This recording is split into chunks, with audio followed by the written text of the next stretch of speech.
So there was a problem from your from your Chapter 5 mastery that involved A and B. And it said, what is A squared plus B squared if A is -5 and B is 8, or if A is -8 and B is 5? And a lot of people gave me answers of 39 and -39, at least I believe it was. And the problem told you your two answers should be the same thing. So dealing with your Chapter 5 corrections, this was question 9 from Chapter 5, so I would make a little note since you have to turn in corrections with your Progressing to Mastery. What is it when we square a number? Like, what is actually happening? Jeremiah? You multiply by itself. So if we say that A is -5, then A squared would be -5 times -5. Now here's the issue.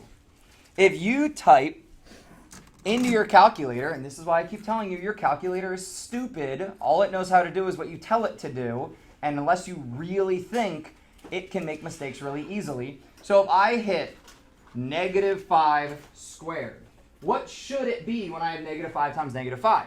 Dom? Positive 25, because a negative times a negative is a positive. However, Noah, what does my calculator tell me the answer is? -25. -25, because this is stupid. It cannot think. It cannot think. What it just did, when you tell it to do this, it follows the order of operations. It looks for parentheses. It doesn't have any.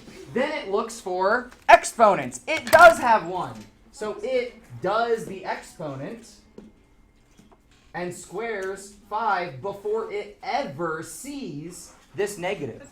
Because that negative in the order of operations falls under the addition subtraction. Sorry for the interruption. Katie Hamrick, please come to the office. Katie Hamrick to the office, please. And therefore, it applies the negative last. So your calculator is wrong. You need to think through these solutions, not just blindly trust technology. That's going to be a huge danger in your life, to blindly trust technology. Ozzy? Is it what back in like when our parents were little? Isn't that how we used to do it? No. So the thing is, the calculator's right. Like I always tell you, the calculator's stupid, but it's actually right, because to get the calculator to do this correctly, you need to type in the quantity -5 grouped together squared. Oh. So, but when we read it, we know that we are squaring A. And if A is -5, we are squaring the quantity -5. We don't have to write the parentheses, but if we wanted to be like 100% accurate, it's nicer to group the negative together. Does this make sense? So what you should really get is as if you had 5 squared plus 8 squared. Should be the answer for both of those. Because when a negative gets squared, it becomes positive. So whatever that equals, you're going to get a large positive number as, your answer for both of those. So hopefully everyone has out 1-1 because you remembered that we did not finish yesterday. We were at the bottom. Sorry, I'm thinking of the other classes where we did the got it. Did we? Yeah, we looked at this. So we were on the banner. Yeah. So you make a banner 6 feet long to hang behind the desk at the animal shelter, and your friend makes a banner 6 yards long to hang outside the building. So 6 and 6 are the same, right? No, because they're units. So write the ratio of length of your banner to length of your friend's banner as a fraction in simplest form. Now, we could start, and we will start, by saying 6 feet ratio 6 yards. However, I want to get rid of, or not really get rid, I want to get rid of my units in the end. Because a unit divided by itself cancels out. So I need to convert, and I hope you're writing out this process because it's like we need to know how to do this process. I need to convert to get rid of one of the different units. I could either get rid of feet and turn it into yards, or get rid of yards and turn it into feet. So Whitney, what would you do? I take the feet and turn it into yards. Feet and turn it into yards. So what we're going to do is figure out, how do I get rid of feet? Well, the way to do that would be multiplying. I'm going to change color to show that we're doing something. By what we call a conversion factor. So you might, if you have space somewhere, I'm actually going to do this. This, what I'm doing our red, is going to be our conversion factor. And actually, every conversion factor is a unit rate, which today's lesson is all about unit rates. So what's the conversion factor that relates feet to yards? And we know that feet has to go on bottom, because then feet will cancel with feet and yards will cancel with yards. So what's our conversion, Whitney? 3. Like 3 feet. 3 feet equal what? 1 yard. So we use our conversion factor. If you have a highlighter, which you should, you want to highlight that feet and feet are now on top and bottom. Yards and yards are now on top and bottom. So when something divides by itself, it cancels. We do our numerical multiplication straight through.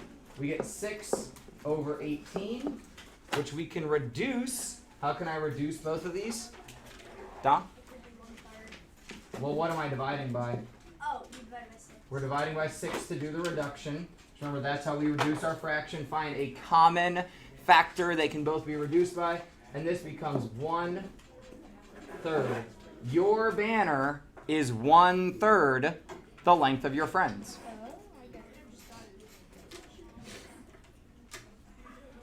So, obviously we know a foot is 1/3 of a yard. But you need to know how to use these conversion factors to cancel out units. That's the big thing we're looking at here, canceling out the units. Any questions on what we just did? Yeah, Elaine. So do we just cross multiply? No, we're multiplying straight through. The units cancel out because, so here, if my apologies, I probably should have written out more work. Where'd you get how did you get 1 and 3? Because this is a conversion factor. I know 1 yard equals 3 feet. Okay. So I'm just multiplying by something that I know is equivalent.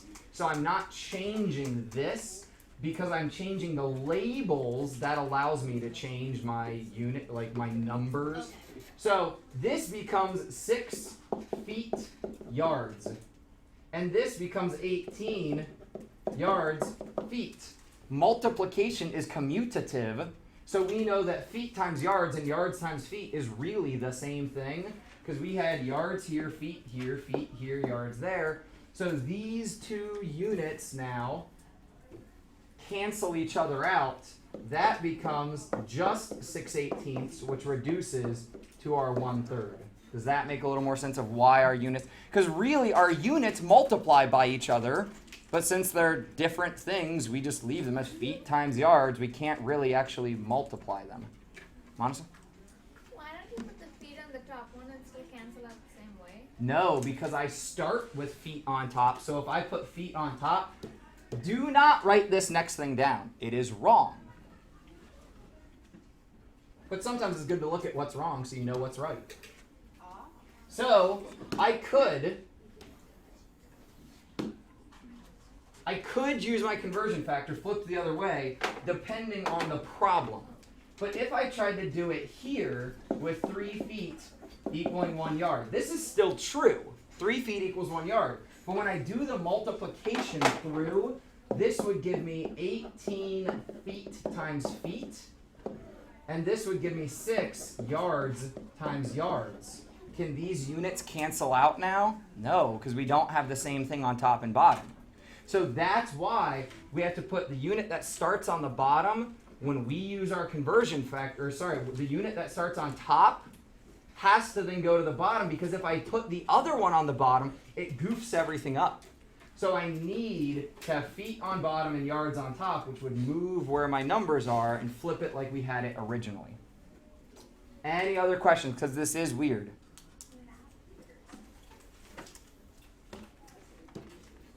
Try the got it on your own if you are not aware of your ounces to pounds conversion factor. Who knows our conversion factor of ounces to pounds? Andrew? 12 ounces. Ooh, nope. No, 16. 16 ounces equals a pound. Or Libra. A lion zebra. That's always what I think of when we talk about Libras. Isn't that a sign? Yeah, it's a zodiac sign. That's my zodiac. Hey, what's that one? What Yeah, is that is it? my sign. Solve this problem.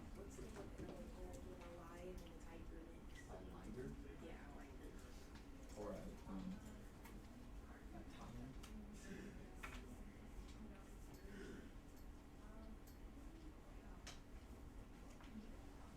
iPhone calculators kind of suck, just so you're aware. There's a rack of So by the way, too, and now that we're getting into more calculator work, my favorite calculators. Gravity works. My favorite calculators. I used to play soccer. Are the TI-30 multi-view. So I'm gonna probably from now on leave these up here. But before I dismiss class, they all 10 need to be here. I have another set if we run out, but a lot of you have your own calculators. So if we're doing this math through class and you want a calculator, feel free to come grab one, but you need to make sure that you put it back before I will release class. Jeremiah? Did Mr. Estes tell you the story when he spent $100 on his instrument calculator for his daughter? It's more than $100. Yeah. It's about 140 Yeah. because it's this calculator. Oh. If you want to play with it, It's if you a want to play with it, come talk with me. I'll even let you borrow it because the school bought it. This is school property. It's a graphing color calculator. You need it for sometimes. Okay, but you don't understand how to use it, so you need to come talk to me. It does way more than your cell phone, though. It just can't make calls. All right, time for some cards. Because a lot of people have these little side conversations. We're going to see who actually has this done. Shuffle up. Yay! I don't think We're going step by step. Your name is in here. You want me to find it? never called me at all. I don't get through the whole stack every day. I don't think my name is in there. Who's that? Who's that? Monisa just fell out. All right. Ellie, how did you start this problem? Which there's different ways to do this. There's multiple right ways. So how did you start this?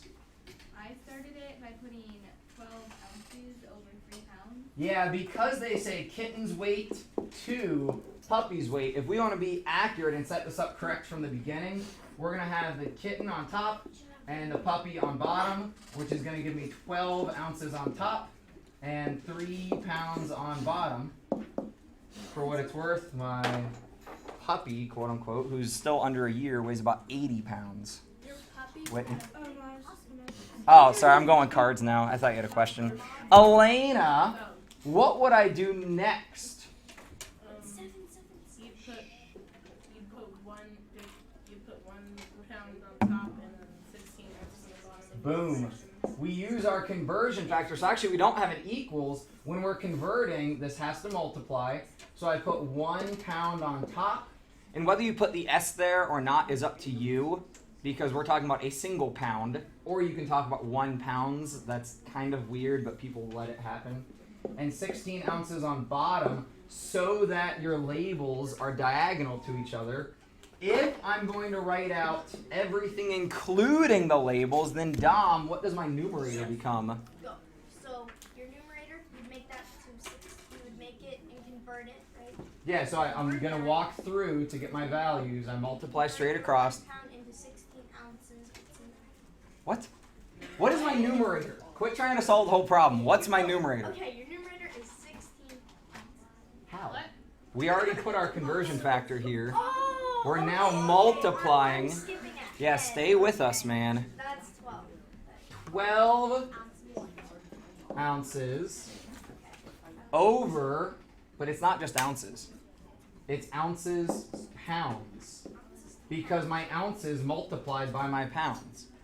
So now this label doesn't really exist, but it does mathematically, but out in the real world, it doesn't actually exist. My denominator becomes, what's 3 times 16? 48 ounces, pounds, because I'm just going to go ahead and put them in the same order, even though that would have been pounds, ounces. Multiplication's commutative. I can switch order. My label on top and bottom cancel out, and this just becomes 12/48.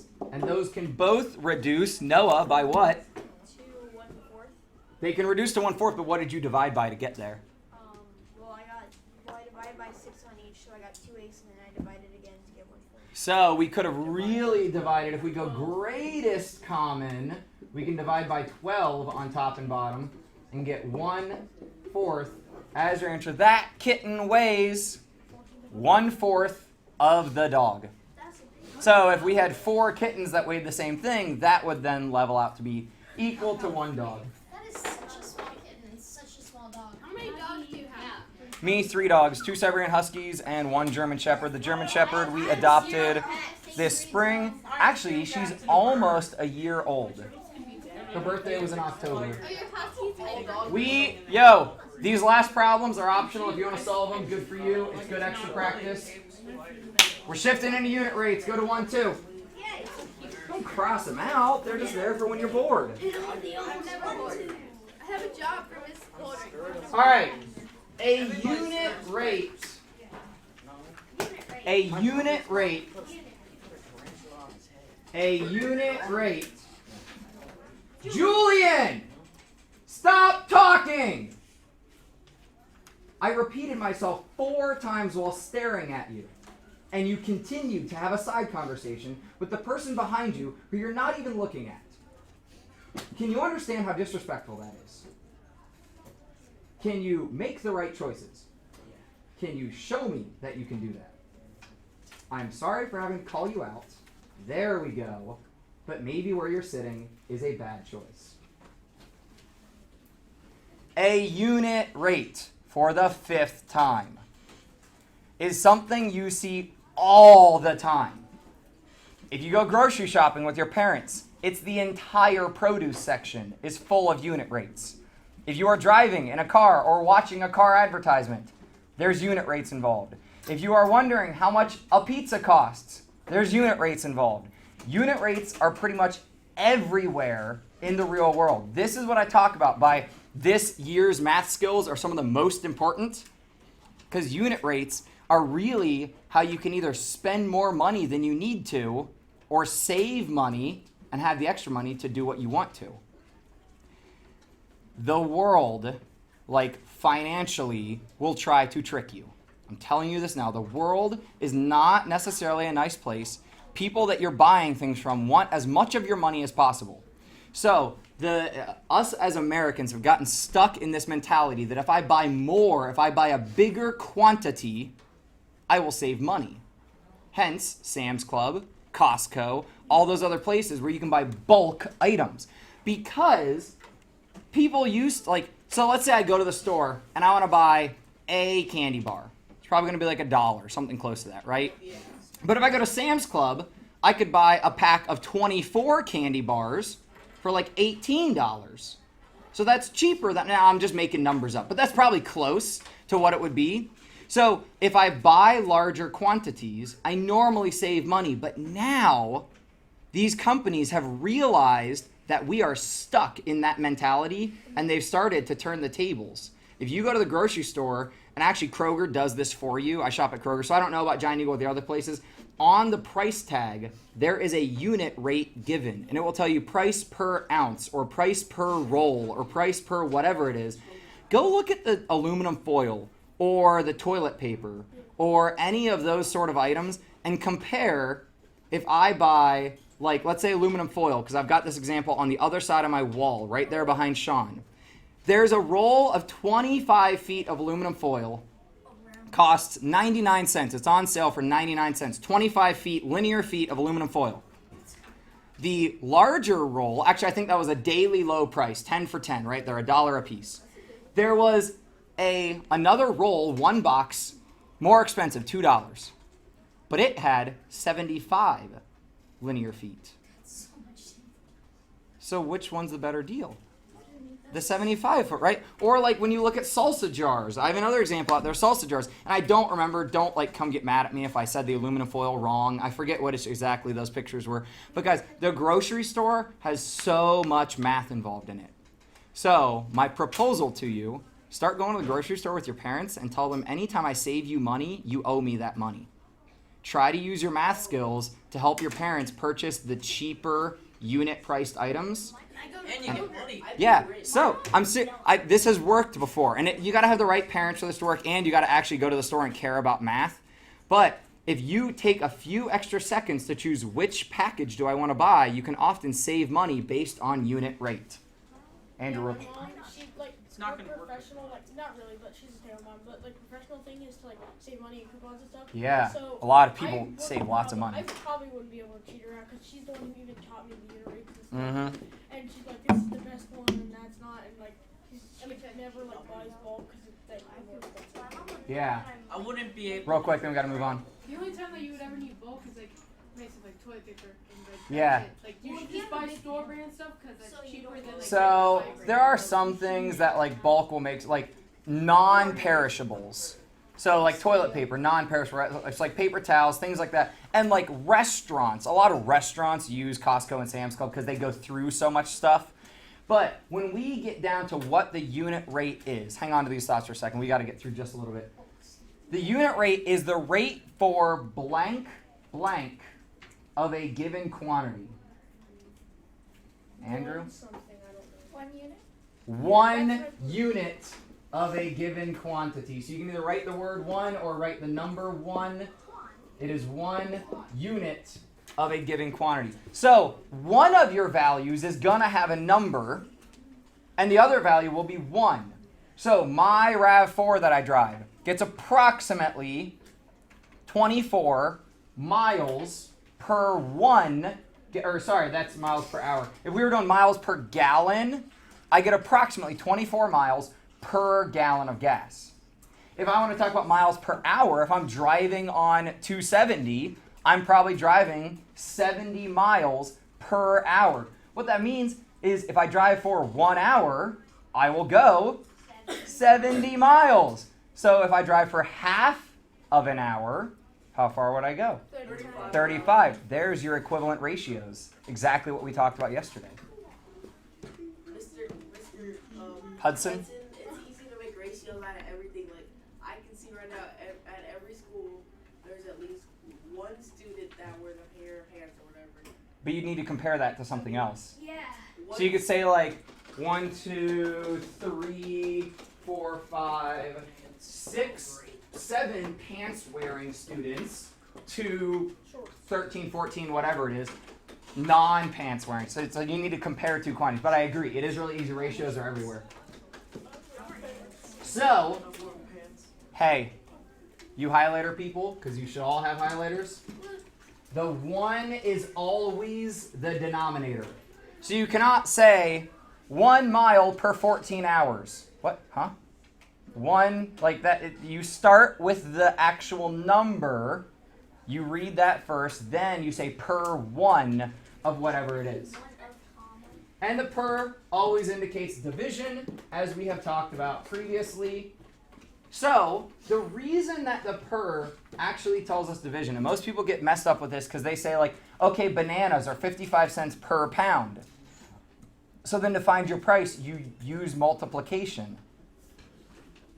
But per tells us to divide. Let's look at why. I want to know my miles per gallon. Let's say we're looking at, my buddy drives a Chevy Spark. We like to call it the Inferno. But it's this really small car, right? It's got it's a 4-door, but it's like tiny. It's a little hatchback. So we know that we drove 120 miles. Let's say we drove, Coshocton's about 60 miles away. We drove to Coshocton and back. We used, we had a full tank when we left. We used gas, we get back, we fill up the tank, and it takes 4 gallons. So we used we used 4 gallons of gas to travel 120 miles. To set up your ratio, think of what you want to turn into 1. When we talk about miles compared to gallons, we're always talking about how many miles per 1 gallon of gas. So that tells me to put my gallons in the denominator. So then I think about simplifying. So I would like you somewhere to show that what we do is take your 120 over your 4, and we divide them both by a common factor. What can 4 and 120 both divide by? 4. That is how we get 30 over our 1. And then our name just comes from what the units were, miles per gallon. So we are averaging, because if I'm driving faster, I might get a little bit lower. If I'm driving a little slower, I might get a little bit higher.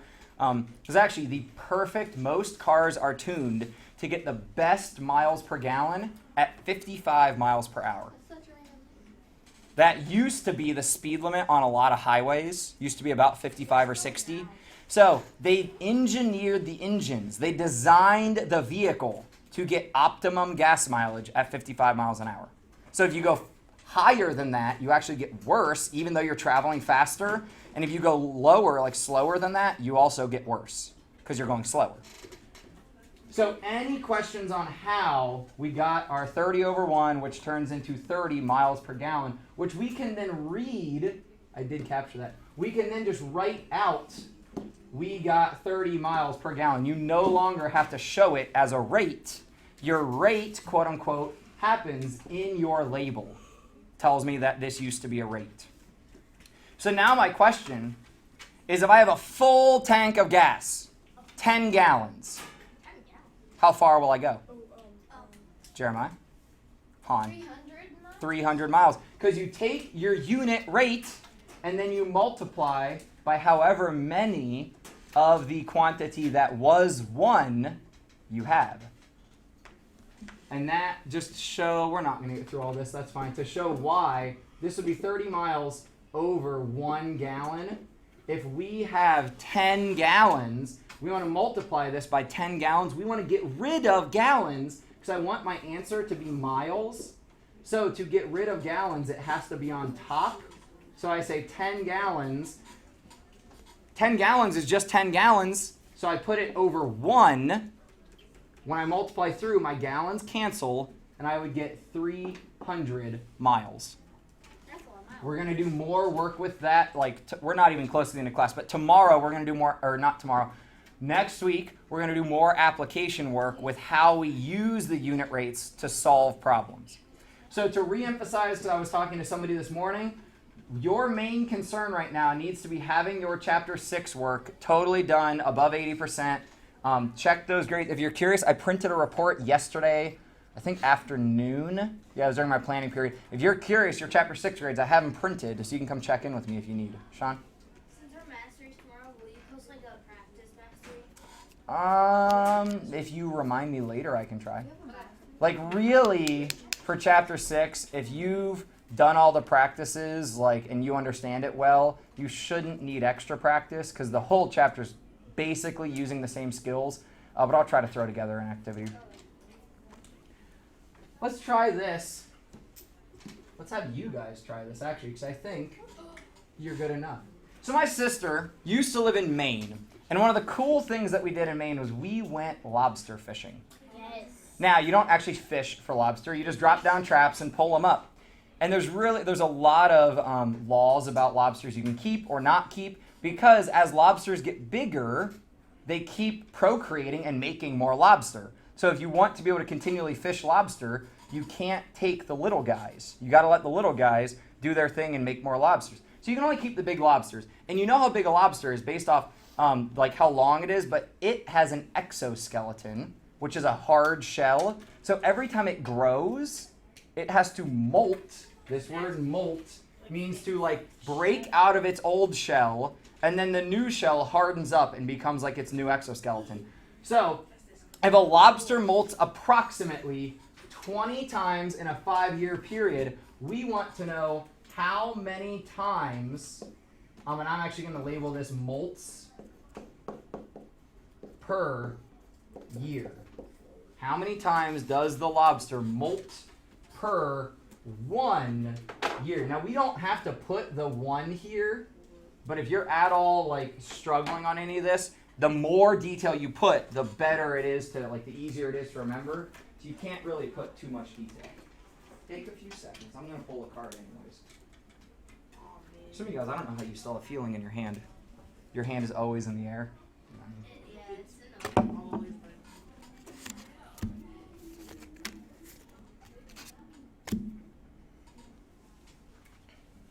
You can move on to the heartbeat one. If you've got the lobster one, you can always move on.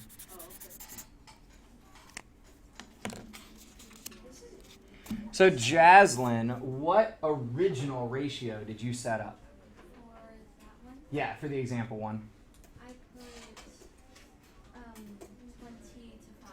Yeah, 20 times, and you don't have to necessarily label if you'll remember which label. 20 times in 5 years, which I like to set this up with the labels to begin with because it tells me my label will be times per year. Times divided by year. Solomon, you with me, man?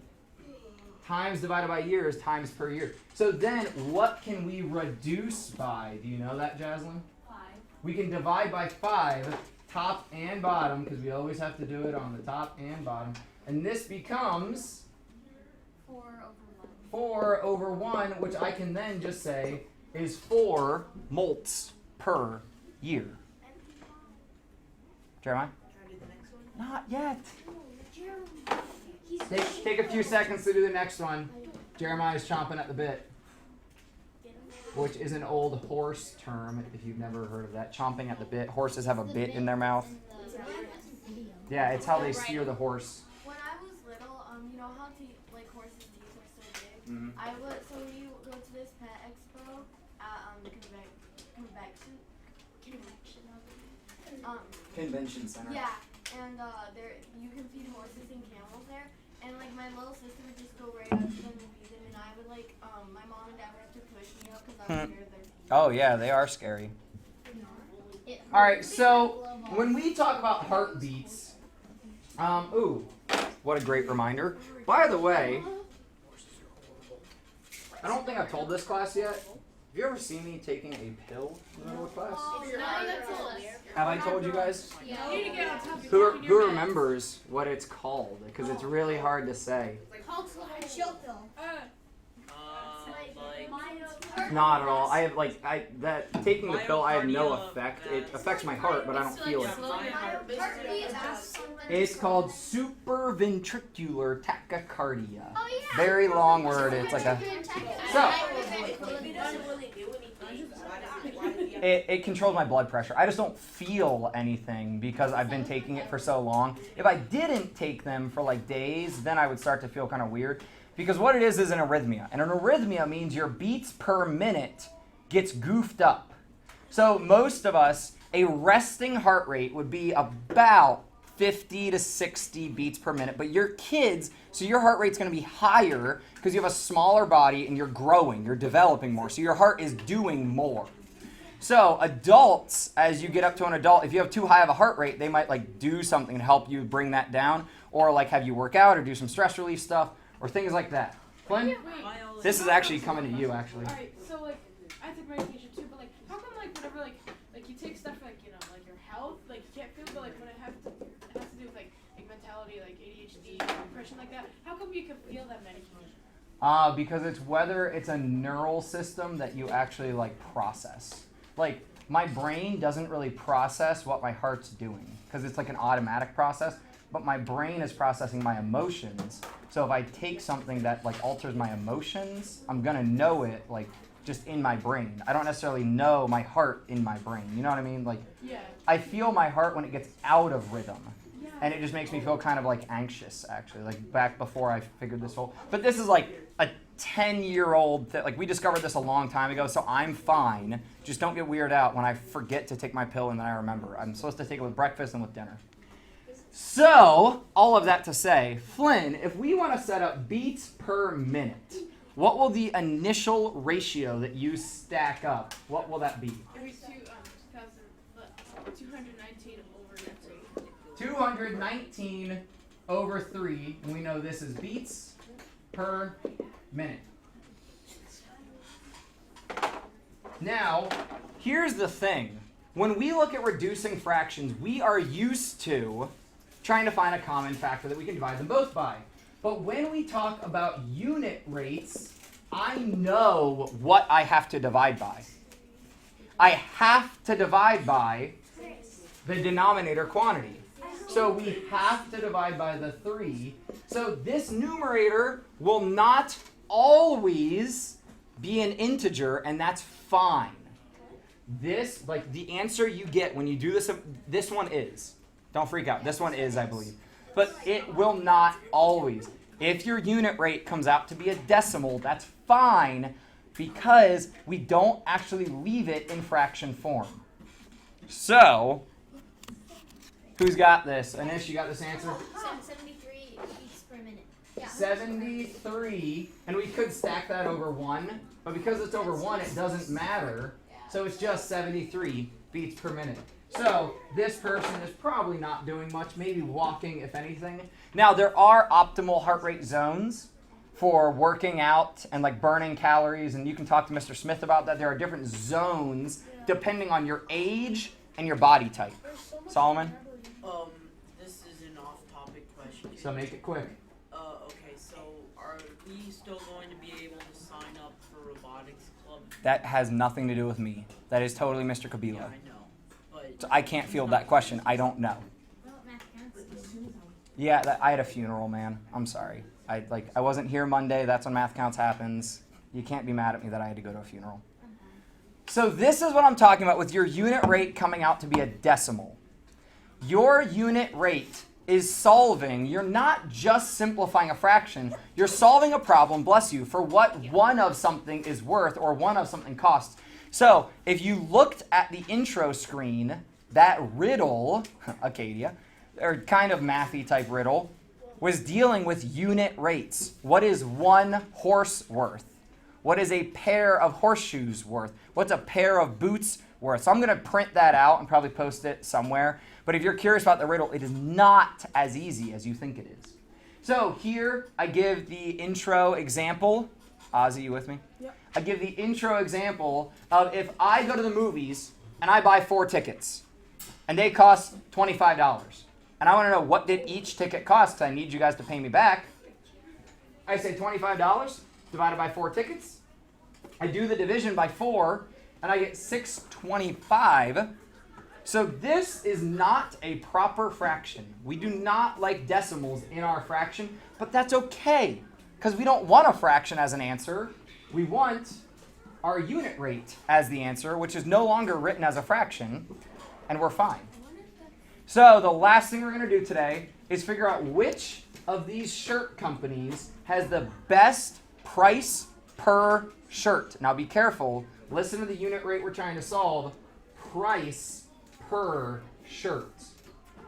So we want to solve price per shirt.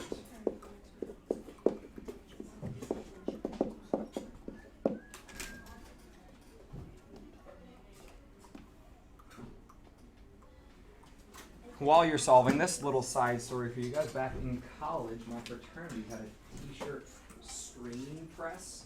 We used to make t-shirts. So I had to do this sort of stuff all the time so that we could make as much money as possible because we wanted to buy the blank shirts for as cheap as we could and then print them and sell them and make a good amount of profit. Oh, that'd be so. So one of the many, people talk about the hats they wear, which just means things they can do. One of the hats I wear is a t-shirt screen printer. I know how to screen print t-shirts, which is kind of fun. there's a deal on a website called Bad Idea T-shirts. Print out something and then you hot press it into the Yeah, that's a digital transfer. They actually have some t-shirt companies that's how they make their shirts. So the older way is using ink, pressing it into the shirt. Literally, you press it through a screen. It's called screen printing. And then you heat it and cure it. The other way is you digitally iron it essentially into the shirt. And you can print those off your computer. There's a website. When I do, sorry, we got to finish this up because I can't keep you guys late. When I do my price per shirt, the biggest thing here, guys, you got to be doing dollars divided by the quantity. So, hold up. Does anyone have my first shirt, my 15 shirts anish? $3.18. Anyone verify that? Yep, that's Sweet. This should have been easy. I should not have needed to touch a calculator for this. When I divide by 10, I shift my decimal. That comes out to be $2.99. $27.20 for 8. Jeremiah? $3.04. 3.04. 40 cents. 40 What? cents. 40? Yeah, 40 cents. And our last t-shirt company, $39 for 12, Andrew. $3.25. $3.25. So, our best deal would be right here. I told you. Wouldn't say anything. Wait, no. Yeah, it would be 15. No. It's only like $1. That's 18 cents. Guys, more. we It want comes the- with 5 more shirts. But this is unit price. This is price for one shirt. So you're not, hold on, sit down. We got to talk about this because this is going to be a huge misunderstanding on your homework. Don't worry, your next teacher's fine. This difference of 19 cents is not, Solomon, I need you looking at me, man. Is not a 19 cents difference for 5 extra shirts. That's 19 cents extra on every single shirt. So this is per shirt, per one shirt. So we want the cheapest price per shirt. That's going to be our 10 shirt deal. We'll pick up and finish this lesson tomorrow. Get out of here, guys. Mr. Hudson, Yeah. I didn't even have to do all of that to figure out that one. Other person Yeah, because when you divide by 10, you just shift the decimal.